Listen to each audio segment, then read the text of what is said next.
have sleepout.com to give us your presentation. You're very welcome. I know we're the last, we're the last ones before lunch, and those of you who know me, I'm a big foodie, so I am going to keep this as short as possible. I'm really privileged and excited to be here today at Pivot East, Kampala, and we're here to talk about sleepout.com, which currently is the leading marketplace for accommodation in the region. Whether you're looking for, you're on a budget and you're looking for a tent or a hut, or money's no object and you want to sleep in a castle, sleepout.com is the accommodation marketplace for East Africa. We've got a Twitter handle for those of you who want to follow us. Yeah. And I'd first like to start with introducing our team.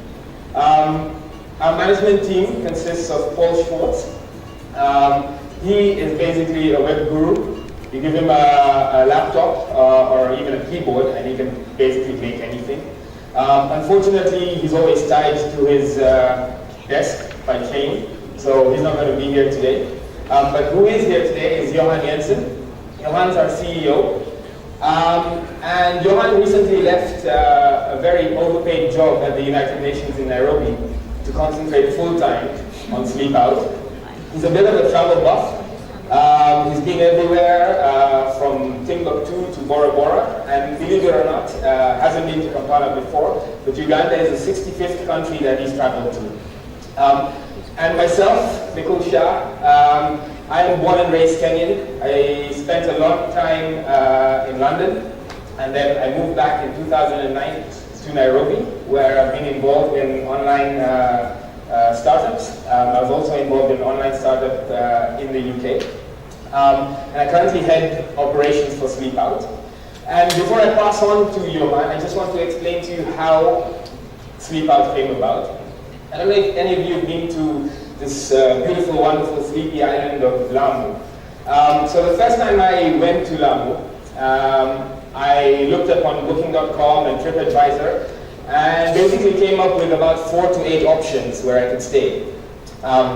Johann had set up a smaller accommodation portal specifically for Lamu, which had over 120 different options. And I started speaking to him before I went there. And the really surprising thing was that within 9 months, he had made $20,000, still working at his UN job. I don't know what they do there, but $20,000 from just booking accommodation in Lamu in a space of 9 months. And so, because of my other startup, I said, you know, this is really, really interesting. The problem is that there's no content available for most of Africa. You successfully done it in Lamu. So would you be happy to trade your donkey for a little car and move to Nairobi, to the hustle and bustle of Nairobi? And a few sort of months later, we started sleepout.com. I'm going to give it to Johann now. Thanks, Mikul, for that embarrassing speech.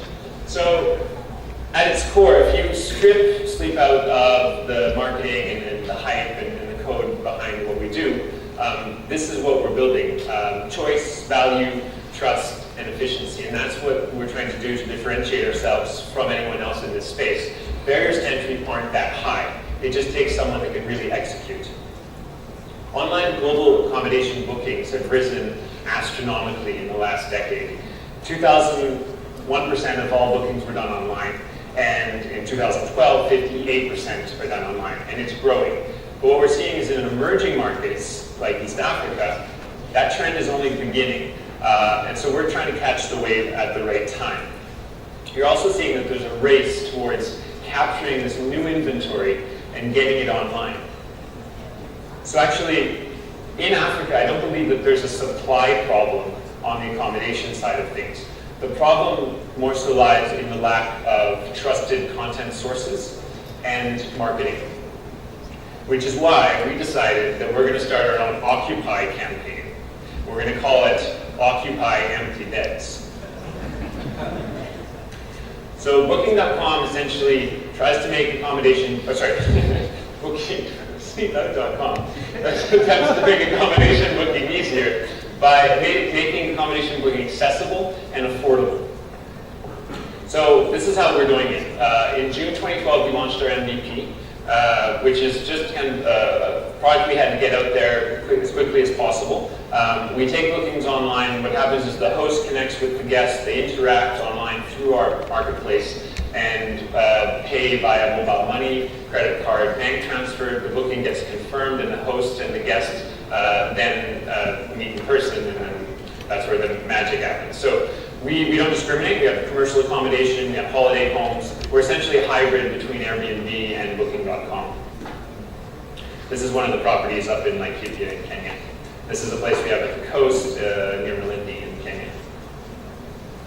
We also complemented our booking service with context. It started out as a blog and it turned into a travel magazine. So Nomad essentially is a user-generated, crowdsourced, and somewhat curated and edited travel magazine. And we have a team of 4 editors at the moment working on it. So the response so far has been pretty impressive, but we still have a long way to go. But the most important part is that our users are extremely passionate about our product, and our conversion rates, although with the existing MVP product aren't incredible, they're growing over time, and we're seeing some significant traction.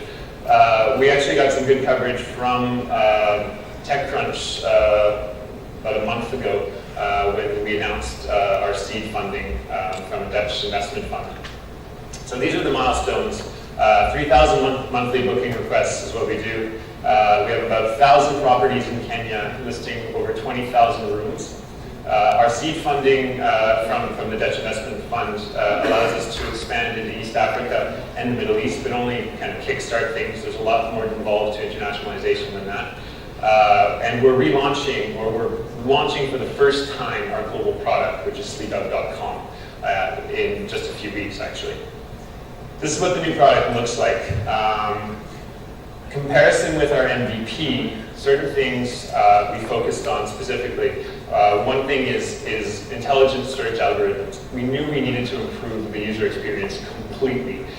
So what happens now is if you're searching for accommodation, it doesn't discriminate between hotels and holiday homes. You say 4 guests, it will give you results based on what the algorithm thinks you might like. We also focus a lot on, like I said, user-generated content, so recommendations, taking a few pages from TripAdvisor's book, essentially. And other things including, I mean, it's design-based. We spend a lot of time on user experience and making sure that the functionality is there, that it's extremely robust. We've essentially been holed up since November with Paul, who, like Nick said, is chained to his desk and we're not allowed him to leave. He's building an incredible interface, and to the point where I get home after like these ridiculous coding sessions of like 16 hours, and I get really excited. I go talk to my girlfriend, and I'm like, we built the most amazing pricing interface. We have the most incredible child policy and seasonal rates in the world. She just looks at me like, what is wrong with you? What happened to you? And, I mean, but that's what you need. I mean, the software in what we're doing is so important. And there's certain elements like this that are the crux of our product. If you can get hosts to update their inventory properly and update pricing properly, you have a product that no one can match. So this is another cool feature, which is essentially just our user-generated photos. So you can tag room, which as far as I can see, no product working in accommodation actually does this. And at the end of the day, you're booking a room. So there's our 12-month booking growth, 800% over 12 months. 10 countries, 5,000 listings by the end of the year is our target. Our monthly revenue potential projections based on current bed night value is pretty optimistic. Numbers may fluctuate based on what bed night values look at in the future. We're at the beginning of the curve, and hopefully with some help from an investment, we can actually reach this kind of growth. But so far, our growth is looking pretty attractive. So what we're looking for is $1 million. And as our friend Adam from Google Travel said the other day, hotel bookings are the largest discretionary purchase that most consumers make every year. And this is an industry that's ripe for disruption. I grew up in hotels. I know this industry. I actually literally lived in a hotel when I was a kid. So it's really exciting to see what's happening in emerging markets. So the $1 million is essentially to actually bring this throughout this product to East Africa, throughout Africa and the Middle East, and to allow us to set up the proper marketing and demand side campaigns. Thank you. Thank you very much, the team from Speakout.com. And Outbox tweets that an empty bed is a terrible thing. I think you guys are taking a different place altogether.